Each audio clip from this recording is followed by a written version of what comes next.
What's up, guys? Nash here. So, today's video is going to be a little bit different. Um, a lot different than every single one of my other videos. Obviously, you guys are well aware. Normally, I would be pretty energetic, and I would be, in a positive mood, I guess would be the proper term. Today is not going to be one of those videos, as we found out this past weekend, um, during Money in the Bank weekend. It was actually right after Money in the Bank Saturday night, where we found out that Konami has decided to completely ruin older Yu-Gi-Oh formats as we know it. More specifically, Edison format. Now, one of the things that caught my eye was that Konami made a lot of changes to what's known as the Time Wizard format, which means basically going back in time, to basically use older formats, if you will. So when you think of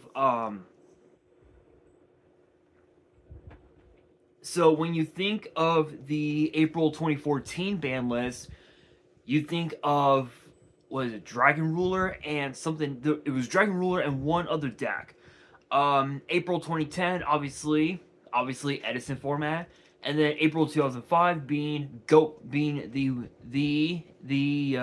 world famous, the infamous Go format. So they made quite a few changes, and this is the official statement by Konami themselves, posted on YG organization.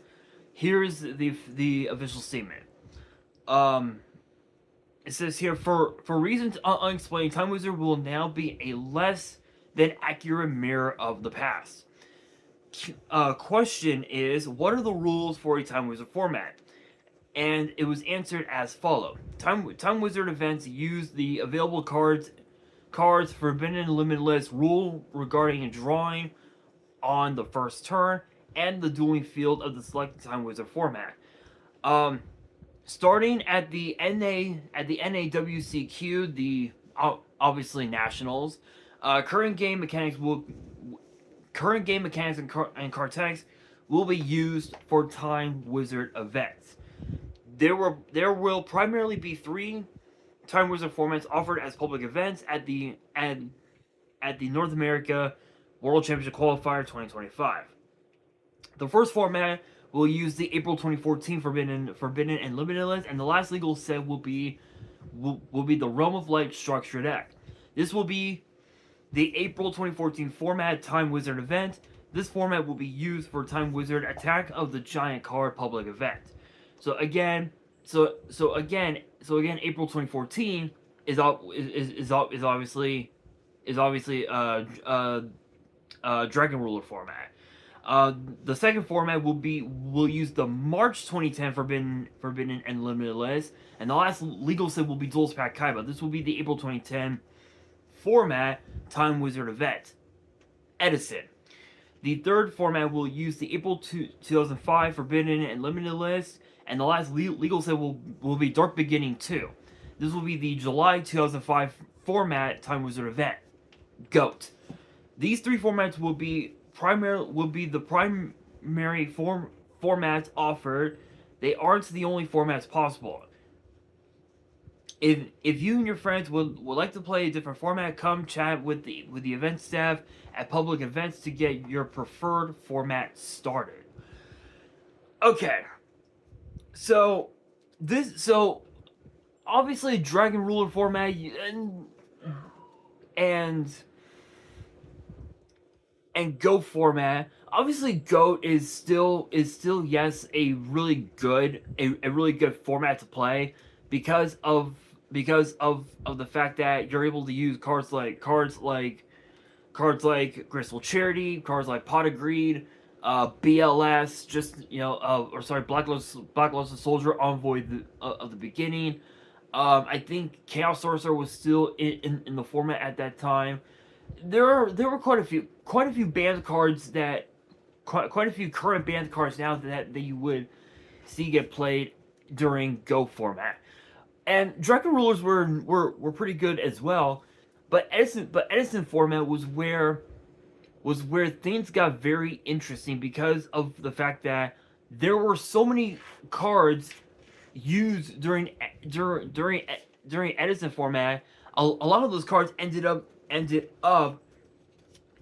getting banned. One of which was none other than Goyo Guardian. This is actually my common copy from Hidden Arsenal Chapter 1.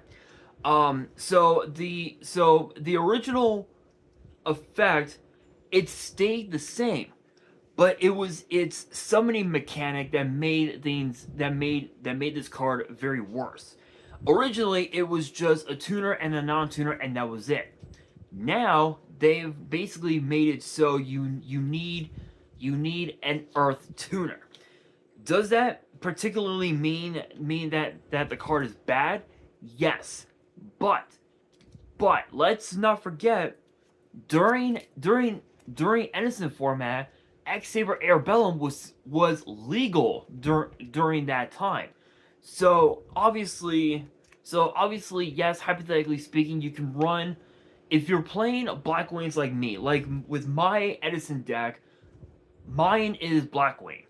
So hypothetically speaking, you can use X-Saber Airbellum to bring out Goyo Guardian, which interestingly enough, that's pretty good. That alone is absolutely insane.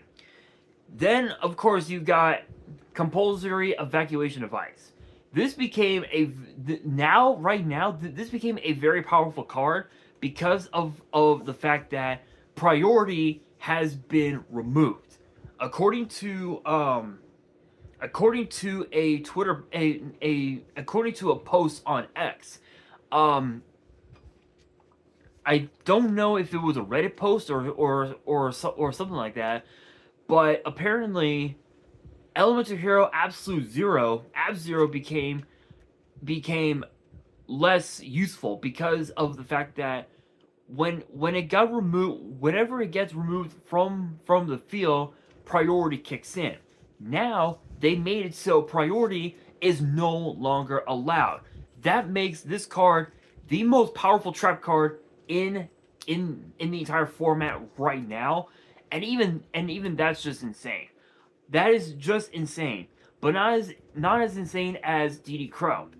Obviously, yes, DD Crow was used quite a bit during Edison, but they made it so I believe you must use its current text, and I think DD Crow did get an errata at some point.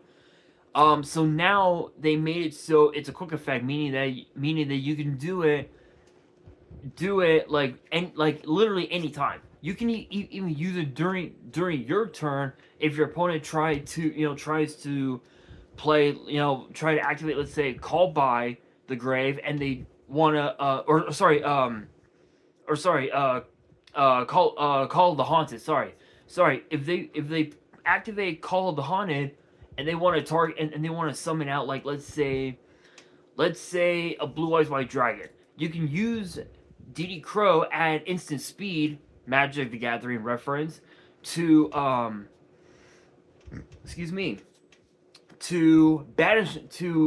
banish Blue Eyes. Now they can't use it, and that Call of the Haunted is basically dead.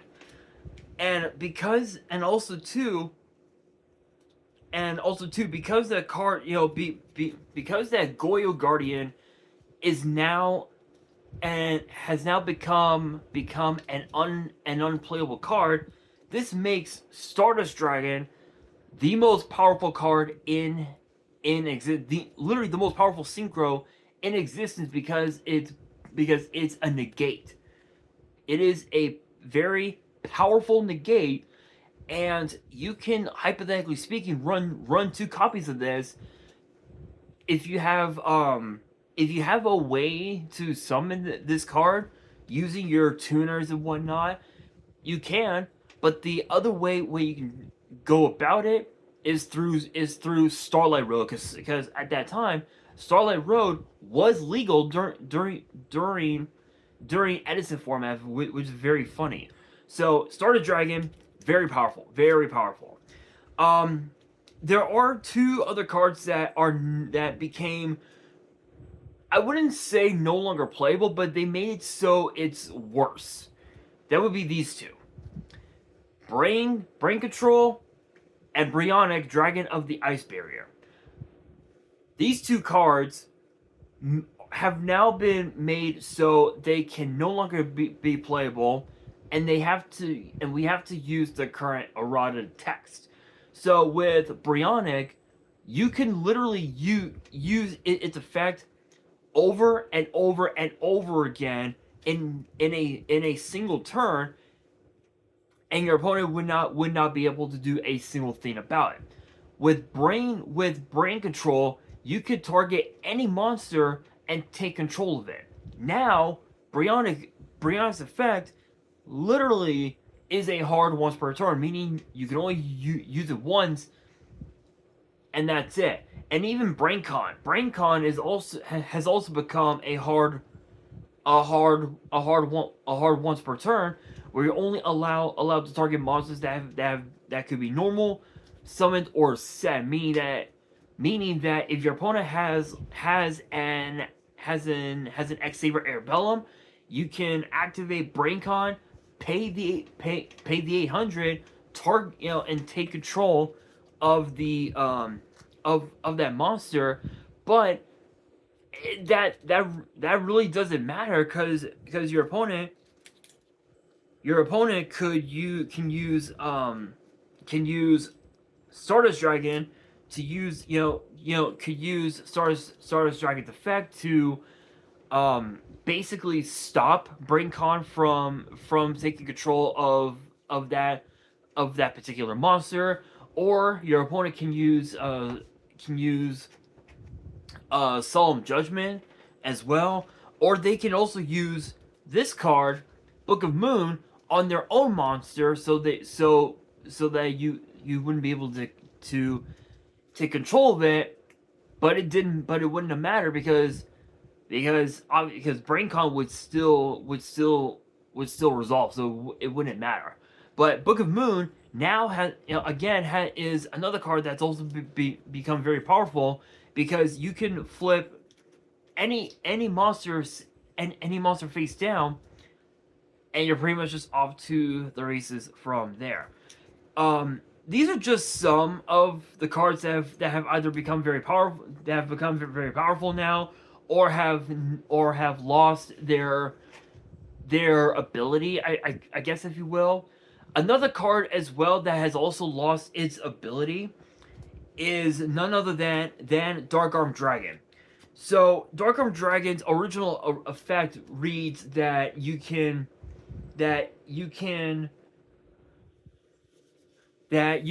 special summon it from your hand. Excuse me. If you have 3 or more darks in your grave, and you can banish your darks to basically wipe out your opponent's entire board. Now they made it so we have to use the errata effect that was released in the booster set Duelist Saga. So what would be a good alternative for Dark Arm Dragon? Gores, the Emissary of Darkness. Interestingly enough, you can use Gores plus any 1-star tuner that your opponent has to go into a level 8. But what's even more cool is that you can also use this card as a way to protect your board from pretty much anything. From pretty much anything at this point, which is really good. Another card that has also become very powerful now is Mirror Force. Mirror Force is another card that can basically be used pretty much at any given time. So Mirror Force is one card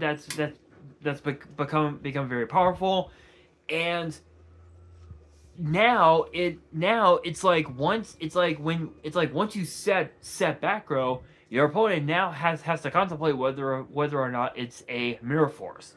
Um, there's another card as well that also got an errata that is now completely unplayable, and that is Dark Strike Fighter. Dark Strike Fighter, very powerful, and it was able to be used in so many different FTKs that they made it so the effect was indeed a once per turn, and that errata that errata debuted in Legendary Collection 5Ds back in 2014, 2015, somewhere around there. So it's been quite a while. It's been quite some time. But honestly, in my opinion, I think Konami is making a really big mistake in this whole ordeal because of the fact that of the fact that guys like monster cards like Goyo Guardian and and monsters like Brionic and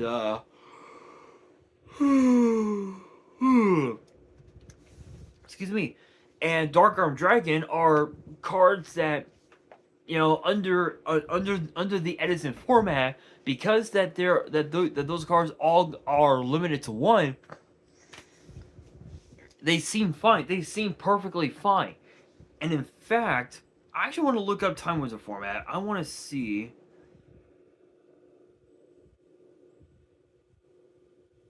Time Wizard format. Alright, so Time Wizard format.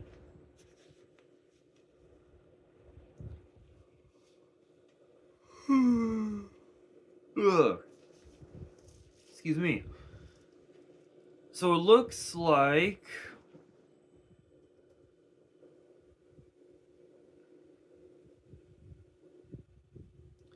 so again. So the Time Wizard format is just basically using like various formats that were like really good back in the day, and again, people are able to compete in those formats. Honestly, this is kind of bizarre because if you're going to locals, if you go to your local OTS, and you're looking to compete in, let's say, an Edison format tournament, excuse me, they'll most likely tell you that you have to abide with what was released. So again, because that cards like Goyo and BrainCon have now become technically unplayable, now you have to come up with with alternate win cons to ensure your victory. So some of the alternate win cons that they can use are cards like this. X Saber Airbellum obviously is basically Trap Dust Shoe, can basically rip cards out of your opponent's hand, ensuring that your opponent won't be able to do jack shit with it until the next turn. Excuse me. I've seen decks where they run a second copy of Stardust Dragon, a second copy of Thought Ruler Archfiend. There's been quite a few. Even I think Trishula was also released during Edison. So Trishula, with its effect also had gotten an errata. Even that card has now become completely useless. So I don't know, guys.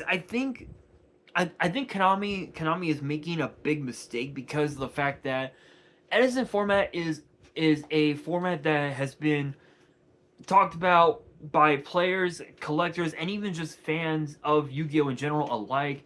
Everybody will, oh, if you meant like, if you mention Edison format, everybody will say, oh, you play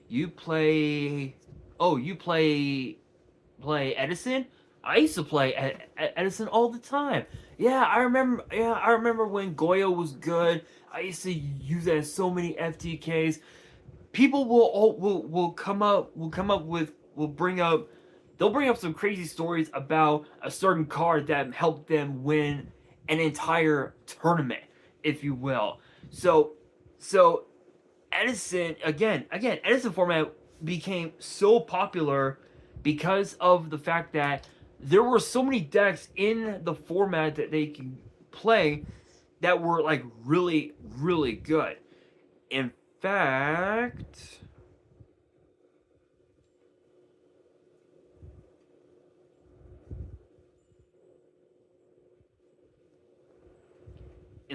some of the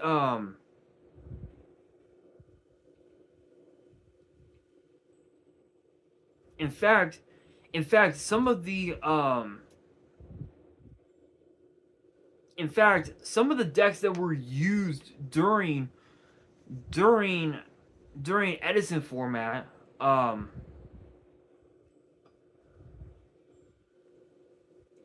were decks like Blackwing, Vayu Turbo. What's another one?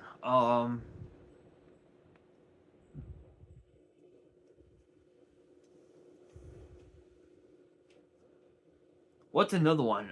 Dragon Turbo. Which, to be fair, Dragon Turbo was not bad. It was not bad. It did get third place. Um, it did get third place during that very same tournament, which is very funny. Um, Dragon Beatdown, frog decks were legal during that time. Um, Teledad as well, which is very funny. Um, what else was there? Diva Hero, Diva Monarch. There were quite a few. I want to look up all of those. I want to look up all of the decks that were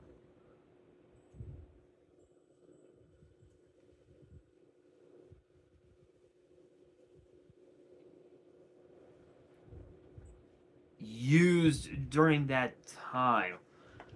Um,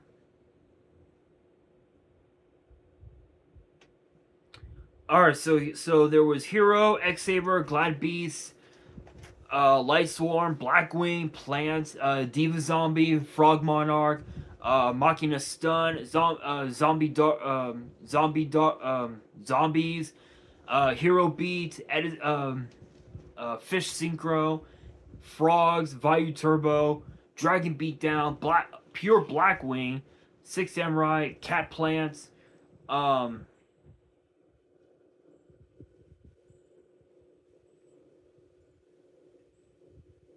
there were quite a few. Um, there were quite a few decks that were used. Even also junk synchron decks were also legal during that time.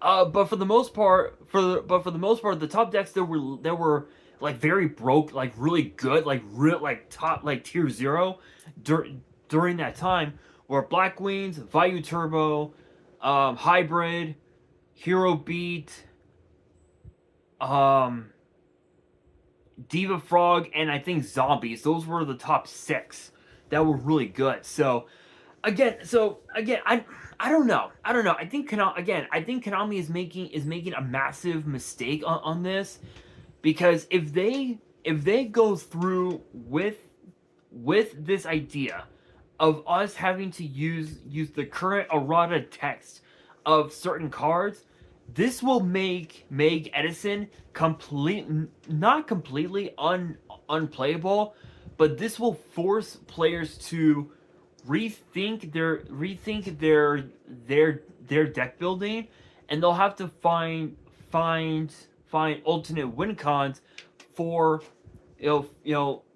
as a replacement for those cards. So when you think of brain controller, you brain control, you can use cards like mind control, enemy controller, which like okay. There's a couple. I think a good replacement for Goyo Guardian will probably have to be I think perhaps maybe a second Stardust, and then to replace Dark End Dragon. If you don't have a copy of Dark End Dragon, you can go into a second Thought Ruler Archfiend, or you can go into Red Dragon Archfiend as well, which is pretty cool. There's quite a few, but this is definitely one mistake that Konami has made that I honestly don't like. I don't know about you guys, but this is something that definitely needs to be brought up by the entire Yu-Gi-Oh community on social media. And who knows, maybe that might convince Konami to retract their statement, and only time will tell.